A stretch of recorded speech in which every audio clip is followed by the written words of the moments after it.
Hey everyone, welcome to this explainer. Today, we are going to uncover something absolutely fascinating right under our feet. Literally, we're looking at the hidden biological engine that creates a perfect lawn. If you've ever found yourself super frustrated by brown spots or thinning grass, even when you feel like you're doing everything right, well, you are in exactly the right place. We're going to dig beneath the surface and look at the actual science of turf health. Okay, let's kick things off with a number from the research that completely changed how I look at my own yard. 90%. A staggering 90% of turf health actually happens completely out of sight below the ground.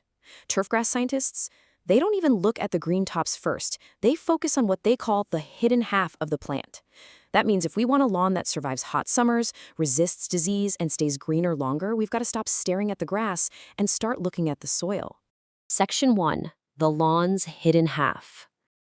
Most of us evaluate our grass just by looking at the visible blades to see if they're green or thick. But let's shift our perspective for a second. Think of your lawn like a mighty tree. Everyone notices a tree's beautiful leaves and sprawling branches, but we inherently know its true health is totally dependent on that massive hidden root system. Well, grass works the exact same way. Every single tiny blade of grass you see is entirely supported by a wildly complex, unseen underground network. So what are those unseen roots actually doing down in the dark? Well, they're working non-stop, performing 5 critical jobs. They absorb water, they take in nutrients, store energy, anchor the plant in place, and, this is a big one, they supply oxygen to living root cells. If any single one of these 5 systems starts to fail, the symptoms won't stay hidden for long. They'll pop up above ground as brown spots, thinning turf, slow growth, poor drought tolerance, and disease. So yeah, most lawn problems actually start below the surface, way before you ever even notice them. Section 2. Your underground highway. What's really wild is this concept of root architecture. Roots aren't just randomly scattered around in the dirt. Healthy grass like tall fescue develops thousands of branching roots that actively explore the soil looking for water and nutrients. You can really just think of it as this intricate underground highway system. And the larger and deeper that highway becomes, the more resources your lawn can collect to survive. Now, this brings us to a question I know so many homeowners ask, especially right in the middle of a blazing summer. Why does my lawn turn brown so quickly while my neighbor's stays green? You've got the exact same weather, maybe you even water it the exact same amount, but the results are totally different. Why? Well, the answer almost always comes down to root depth. A lawn with shallow roots relies almost entirely on whatever moisture is sitting in the upper inch or two of soil. And the moment that top layer dries out, which, let's be real, happens incredibly fast during a hot summer, the grass has nowhere else to go. It just shuts down and turns brown. But a deep-rooted lawn, it can keep pulling moisture from deep below the surface long after that top layer has basically baked in the sun. Deep roots equal greater resilience to heat, way faster recovery, and just a vastly superior lawn. Section 3. Why roots need oxygen. Okay, we're gonna bust one of the biggest lawn care myths out there right now. Roots do not just need water. They literally need to breathe. Just like we need oxygen to produce energy, grass roots desperately require oxygen to stay alive through a process called root respiration. Root cells absorb oxygen from microscopic air spaces right between the soil particles. Without oxygen, roots simply can't grow, they can't absorb nutrients, and they definitely can't repair damaged tissue. And this introduces a really specific villain for certain regions. The research highlights what they call the Charlotte Challenge, the heavy Piedmont clay soil found across the North Carolina region. Clay particles are extremely small, and they naturally pack together incredibly tightly, creating this dense, almost impenetrable barrier. Because of those tightly packed clay particles, things like heavy rain, neighborhood foot traffic, or construction equipment can easily compress the soil. This leads to soil compaction.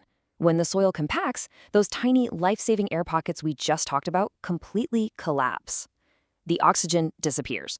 And when the oxygen disappears, your grass roots are effectively suffocating. They can't breathe, and they certainly can't explore deeper into the dirt to build out that underground highway. Section 4. The rechargeable root battery. This next part completely changes how you'll look at the basic biology of your yard. Most of us learned in school that leaves produce food, right? But that is only partially true, and it's actually a huge myth when it comes to long-term plant health. Here's the reality. The green grass blades capture sunlight and manufacture sugars. They're basically just the solar panels. But those sugars don't stay up top. They're transported down into the root system where they get stored as carbohydrates. So the real vault of energy is entirely below ground. I absolutely love this analogy. Those stored carbohydrates function exactly like a rechargeable battery. You see, a healthy lawn isn't just growing grass for today. It's constantly saving energy in its roots for tomorrow's challenges.